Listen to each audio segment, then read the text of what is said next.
Hello friends, welcome back to my channel Ritu Nani vlogs. ఎలా ఉన్నారు? అందరూ బాగున్నారా? నేను చాలా బాగున్నాను. మీరు కూడా చాలా చాలా బాగున్నారు అనుకుంటున్నాను. ఈరోజు అచ్చమైన పంజాబీ స్టైల్ పావ్ బాజీ అయితే నేను మీకు చూపించబోతున్నాను. ప్రాసెస్ చేస్తూ చెప్తాను కాబట్టి వీడియో అనేది ఎక్కడ కూడా స్కిప్ చేయకుండా ఎండింగ్ వరకు చూడండి. ఇక్కడ కావాల్సిన ఇంగ్రీడియంట్స్ అన్ని కూడా నేను మీకు డిస్ప్లేలో ఇస్తున్నాను. ఫస్ట్ అయితే క్యాప్సికమ్ తీసుకోవాలి. బిగ్ సైజ్ క్యాప్సికమ్ 2 తీసుకోండి. అలాగే బిగ్ సైజ్ క్యారెట్స్ కూడా 2 తీసుకోండి. ఒక కట్ట కొత్తిమీర తీసుకోండి. అండ్ 4 బిగ్ సైజ్ టొమాటోస్, ఒక కప్ ఏమో గ్రీన్ పీస్ తీసుకుంటున్నాము. అలాగే ఒక 5 or 6 ఆనియన్స్ తీసుకోండి. అండ్ ఆలు కూడా పెద్ద సైజు అయితే 4, చిన్నవి లేదా మీడియం సైజు అయితే 5 బంగాళదుంపల వరకు తీసుకోండి. ఇంకా మనకి వెల్లుల్లి కావాల్సి వస్తాయి. కొంచెం ఒక చిన్న పాయ తీసుకోండి, వెల్లుల్లిపాయ. అలాగే మిర్చి కూడా తీసుకోవాలి. ఒక 5 to 6 మిర్చి కూడా తీసుకుని చాప్ చేసి పెట్టుకోండి. చూస్తున్నారు కదా, ఇక్కడ నేను అన్నీ చాప్ చేసి ఇక్కడ పెట్టుకున్నాను అనమాట రెడీగా. ఫస్ట్ అయితే మనం కొంత ప్రిపరేషన్ చేసుకుందాం. కుక్కర్లో మన బంగాళదుంపలు కట్ చేసి పెట్టేసుకుందాం. విజిల్స్ కొంచెం సాల్ట్ వేసి వాటర్లో ఒక 2 విజిల్స్ తెప్పించుకోండి, చాలు సరిపోతుంది.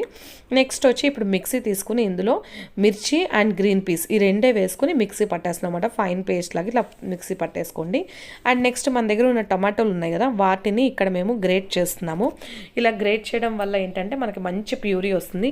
ఇంత ఓపిక మాకు లేదు అనుకుంటే కనుక మీరు మిక్సీ పట్టేసి కొంచెం స్ట్రెయిన్ చేయండి. అంటే పిప్పిలాగా ఏదైనా ఉంటే తీసి పక్కన పెట్టేయండి. ఇప్పుడు స్టవ్ వెలిగించుకుని ఒక బాండీ పెట్టుకోండి. బాండీ లోతుగా ఉండేలా చూసుకోండి, అలాగే కొంచెం మందంగా ఉండేలా చూసుకోవాలన్నమాట.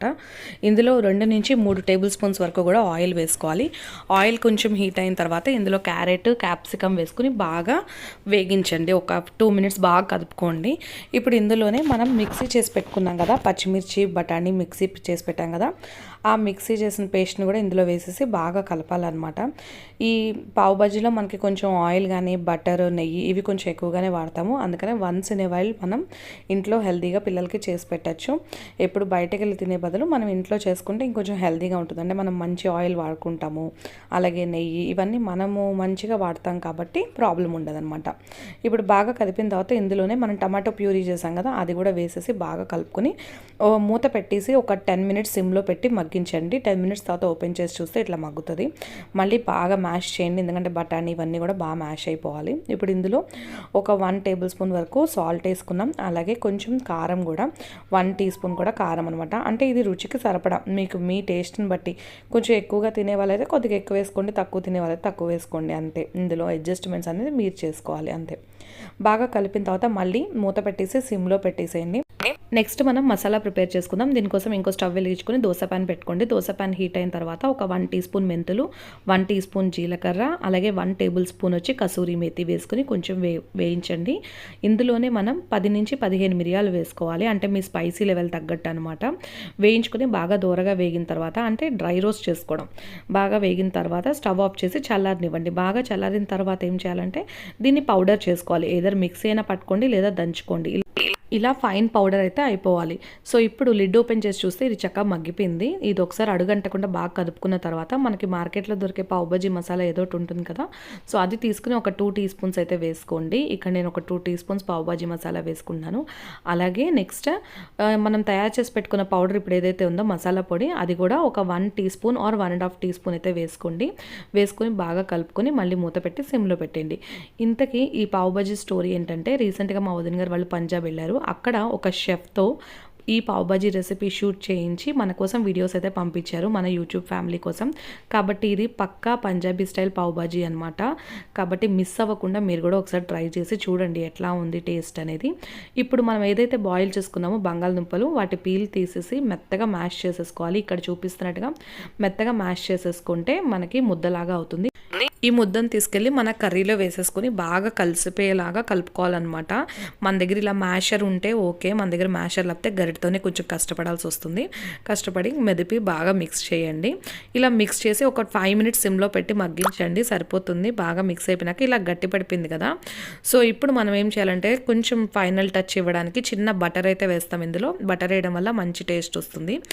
అండ్ ఇప్పుడు ఈ గట్టిపడిన దాంట్లో మనం డైరెక్ట్గా వాటర్ పోయకుండా కొంచెం హాట్ హాట్ వాటర్ పోసుకుంటూ ఉంటే చాలా బాగుంటుందన్నమాట. ఎందుకంటే నిల్వ ఉంటుంది, ప్లస్ టేస్ట్ కూడా చాలా బాగుంటుంది, ఎన్హాన్స్ అవుతుంది. సో ఎప్పుడైనా మీకు గట్టి పడిపోయింది, పలచగా అవ్వాలి అనుకుంటే కొంచెం వేడి నీళ్ళు కాచుకొని అవి పోసుకొని కదుపుకుంటూ ఉండండి, చాలా బాగుంటుంది.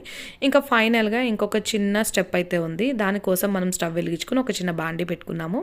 ఇందులో 2 టీ స్పూన్స్ ఏమో నెయ్యి వేసుకున్నాము, అలాగే ఒక 1/4 ఏమో బటర్ వేసుకుంటున్నాం అనమాట.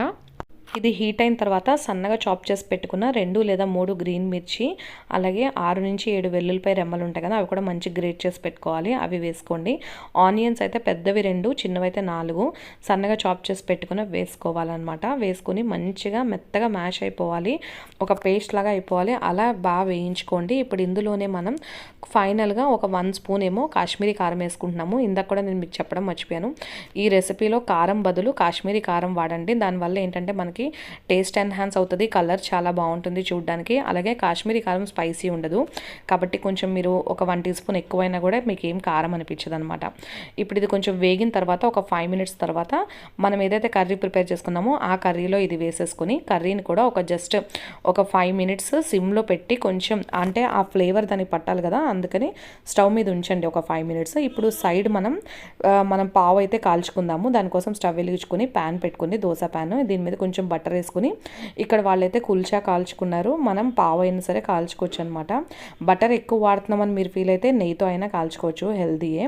సో అంతేనండి, ఈ కుల్చా కాలిపిన తర్వాత మనం చక్కగా దీన్ని పావుతో మనం ప్రిపేర్ చేసుకున్న కర్రీ వేసుకుని మంచిగా ఎంజాయ్ చేయడమే.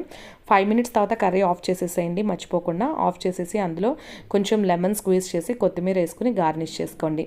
మీరు కూడా కంపల్సరీగా ప్రిపేర్ చేసి టేస్ట్ చేసి ఎట్లా వచ్చిందో మనతో కామెంట్ సెక్షన్లో షేర్ చేయండి.